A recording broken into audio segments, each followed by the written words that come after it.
چنانچہ ایک سیاح ہندوستان آیا گھومنے پھرنے کے لیے، اجمیر شریف بھی گیا۔ وہاں اس نے حضرت خواجہ معین الدین چشتی اجمیری رحمۃ اللہ علیہ کے مزار پہ دیکھا مسلمان بھی آ رہے ہیں اور ہندو بھی آ رہے ہیں اور سکھ بھی آ رہے ہیں۔ اللہ کی شان، اللہ رجوع دے دیتا ہے نا، سبھی آ رہے ہیں، دعائیں مانگ رہے ہیں۔ تو وہ بڑا حیران کہ ہر کمیونٹی کے لوگ آ رہے ہیں، ہر مذہب کے لوگ آ رہے ہیں۔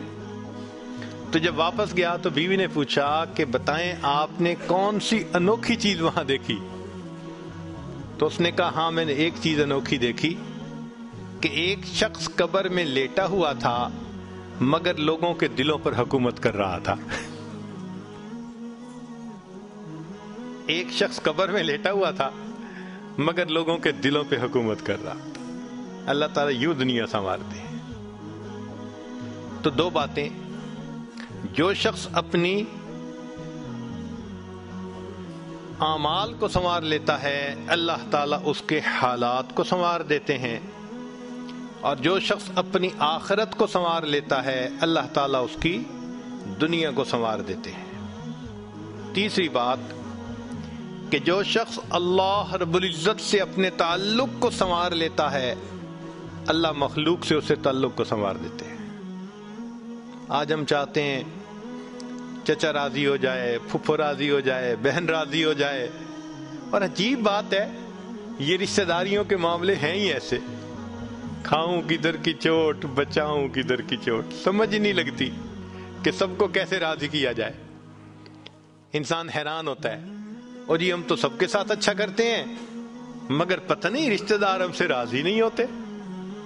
اس کے پیچھے بھی راز ہے، کیوں کہ ہم نے اللہ سے اپنے تعلق کو تو سنوارا نہیں ہوتا، مخلوق سے تعلق کیسے سنورے گا؟ تو فرمایا کہ جو شخص اللہ رب العزت سے اپنے تعلق کو سنوار لیتا ہے اللہ تعالی مخلوق کے ساتھ اس کے تعلق کو سنوار دیتے ہیں۔ اگر اس کی مثال دیکھنی ہے تو نبی علیہ الصلوۃ والسلام کی مبارک زندگی کو دیکھیے۔ ایک وہ وقت بھی تھا کہ جب اپنے رشتہ دار نبی علیہ الصلوۃ والسلام کو تکلیف پہنچاتے تھے، آپ بازار میں آگے آگے دعوت کا کام کرتے تھے اور پیچھے آپ کا چچا ابو لہب لوگوں کو کہتا تھا کہ یہ شخص غلط بیانی کر رہا ہے، تم اس کی بات مت ماننا، اپنے مخالفت کرتے تھے۔ ایک وہ وقت بھی تھا۔ پھر ایک وہ وقت آیا کہ جب اپنوں نے مکہ مکرمہ میں جینا تنگ کر دیا، اور نبی علیہ الصلوۃ والسلام نے بیت اللہ کو دیکھ کر کہا بیت اللہ میں تجھے کبھی نہ چھوڑتا مگر مکہ کے رہنے والے مجھے یہاں بسنے نہیں دیتے۔ مبارک آنکھوں میں آنسو تھے اور اللہ کے حبیب جدا ہو رہے تھے۔ پھر کیا ہوا؟ 10 سال کے ہی عرصے میں حالات نے وہ پلٹا کھایا کہ جب آپ آ کر فاتح مکہ بن کر بیٹھے تو وہی قریش تھے جو قدموں میں آ کر پڑ گئے اور انہوں نے آپ کی غلامی اختیار کر لی۔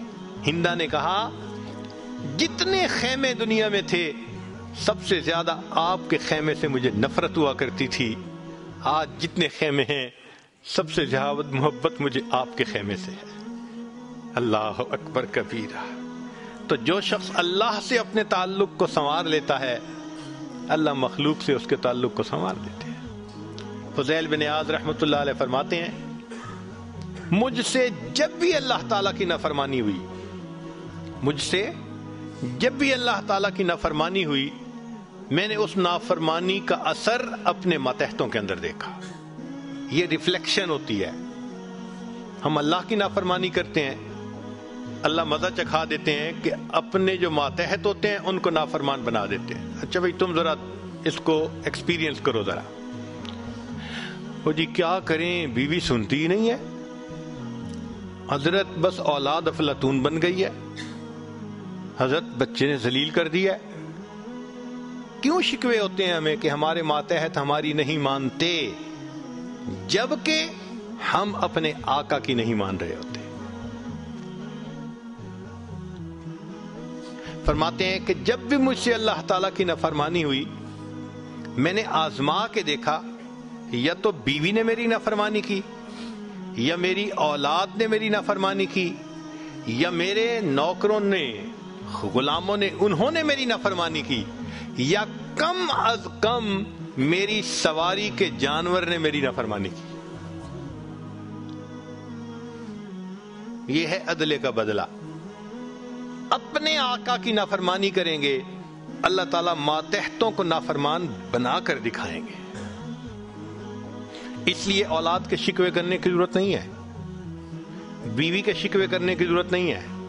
سمپل سی بات ہے، اللہ رب العزت سے اپنے تعلق کو سنوار لیجئے، اللہ تعالیٰ مخلوق سے ہمارے تعلق کو سنوار دیں، سب کے دلوں میں محبت ڈال دیں گے۔